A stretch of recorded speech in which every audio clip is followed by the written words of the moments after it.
Hi there. In our previous tutorial, we saw that how can install our VPS server in the VM VirtualBox.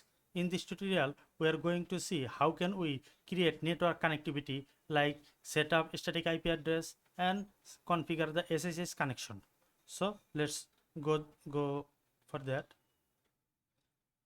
If I open my server, if I type IP address, I can see my IP address is 10.20.2.15, and if I open my local terminal or local PC, if I type the same command, I can see my IP address is 192.168.0.105 or 106. And if you are a Windows user, you can type the same command. You can type another command like IP config, but in Linux we have to type the IP. We have another command for if config this way, but I prefer this way because it is the latest model. So I can see that my IP address range is 192.168. That means it is a class C IP address, but my server has 10.0.2. That means it is a class A IP address. So we cannot communicate with because we have two networks. My server has separate network, my client is separate network, so I cannot access my server via this way. We have multiple way for that. Actually, if I go to the Linux networking section in my VM selected networking section, if I go to this tab, I can see here are some network topologies. Network topologies like NAT. NAT is that my host operating system is as a ISP for the my VMs, and if I choose Breeze, then my host operating system and my VM will be in the same network as though they are sitting side by side. So to here I can see that I have different network in my server and my client. So for that I have two ways. Either I have to set my server to the same network, or I need a router to configure my routes. So here I will go to the easiest way. For that I will use the same network. Instead of NAT, I am choosing the Breeze. If I okay, now if I type the same command again in my server, I can see this time my IP address is 192.168.0.104. So if I try to ping from the client side, now I can see I can access my server. That means now we are good to go. Now here, before I go to configure the static servers, I need some things like, at first I need a network IP address. For that I need a network, so that we can learn that we can see that we must have in the same network. For that I have configured that this is my IP address. That means my network is, if I copy paste,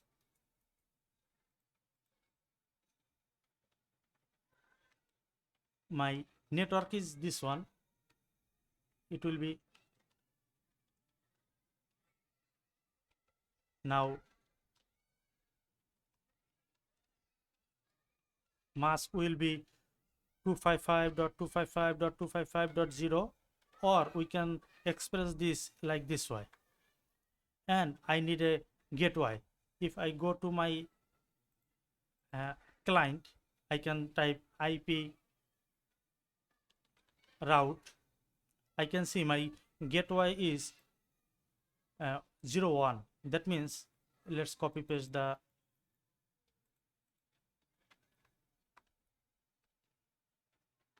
gateway is this one.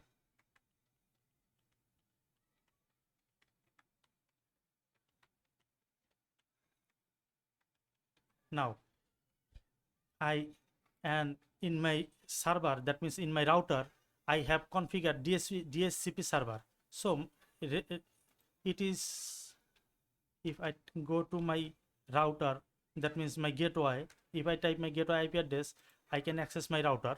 And if I go to my settings, like now I can see that my DHCP server is configured from 100 to 200.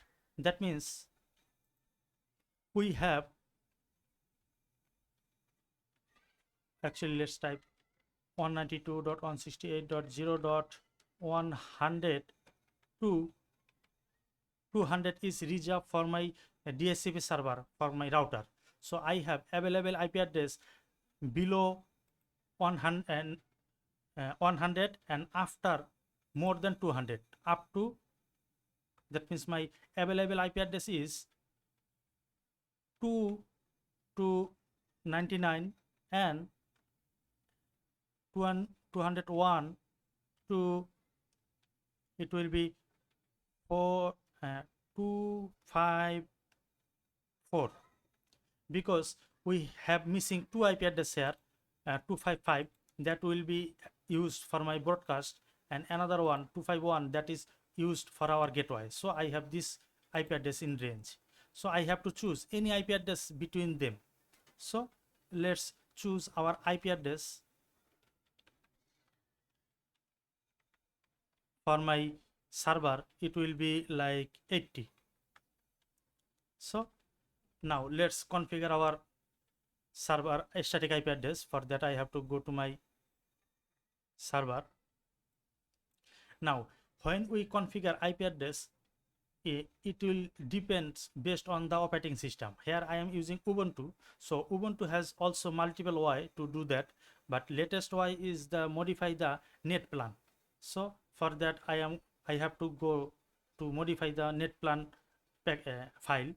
So for that I have to use sudo vim. Actually you can use any text editor like nano, but I am comfortable with vim, so I am using vim. Then etc, then net plan, and then the file name. If I go to there, of course I have to pass my password. Now I can see my IP address is this range. So before it is I have to pass my IP address like this format, like network, then ether channel, then my interface name. Actually this is my this one. So I can see my interface is P0S3. So let's put the IP address. At first it will be false because we are going to configure static IP address. Then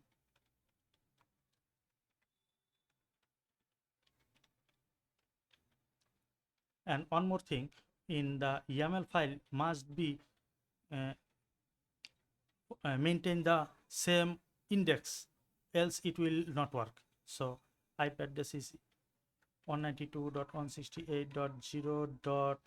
What we decide our IP address will be 80.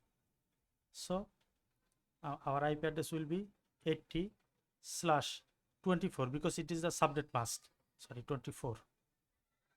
Now now I have to configure our router. Routes means the gateway.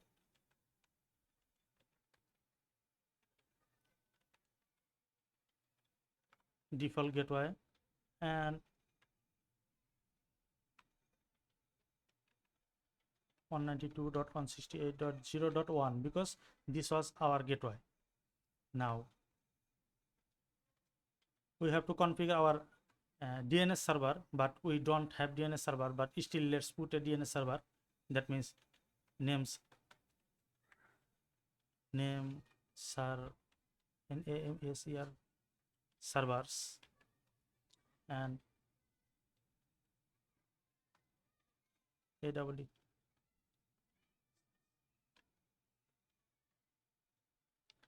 here I am putting my gateway here 192.168.0.1. You can put, if you have your own DNS server, or you can put the gateway, that's okay.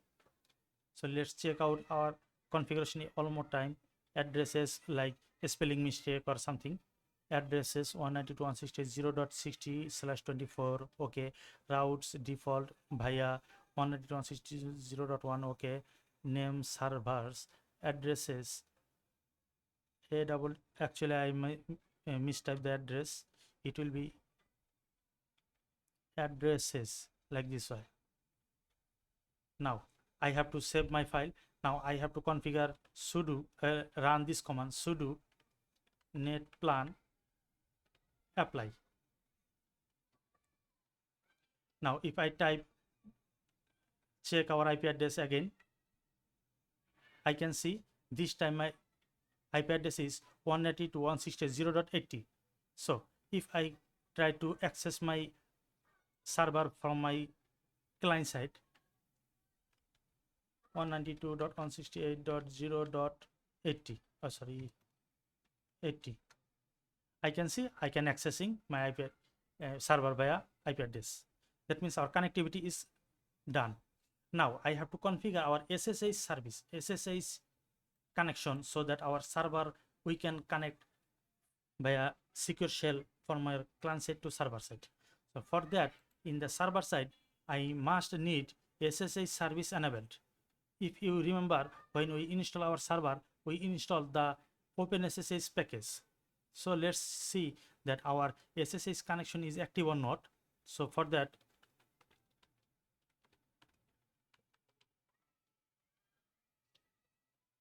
now I can see that our server is up and running. So we will be able to access our server from the client side.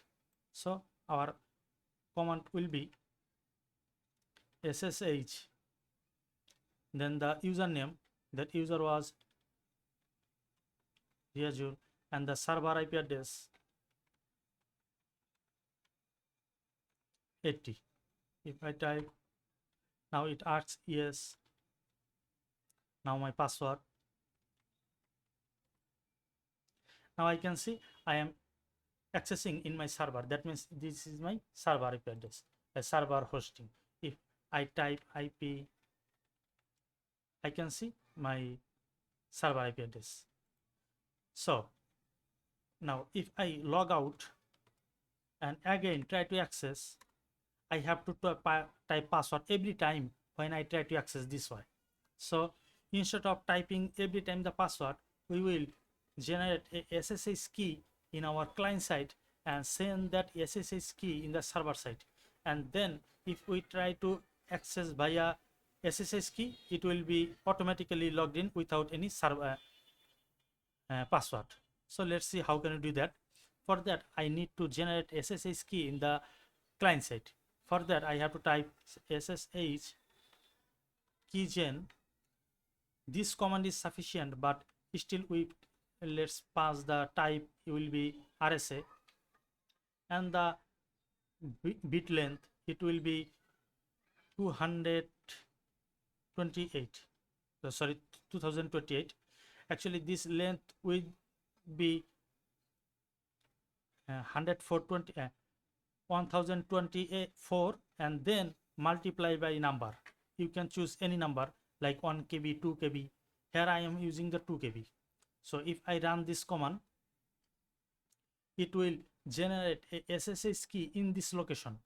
But in my machine, I already have my public and private SSH key generated, and I also configured with multiple places like GitHub and any other places. So I do not overwrite my keys. If you try to press enter, then it will be generated in your location, like this location. So let's see my public IP address that I already have. So for that, cat .ssh/idrsa.public. Now I have to copy paste this command in my server. This is the regular process to configure SSH connection when we use our SSH connection to the GitHub, etc. But in our server side, we can copy paste our this string by a single command like SSH copy ID, and I have to pass the username and password, IP address of the server like 192.168.0.80. Now I have to type password for now. Now my password is successfully copied in my servers. If I go to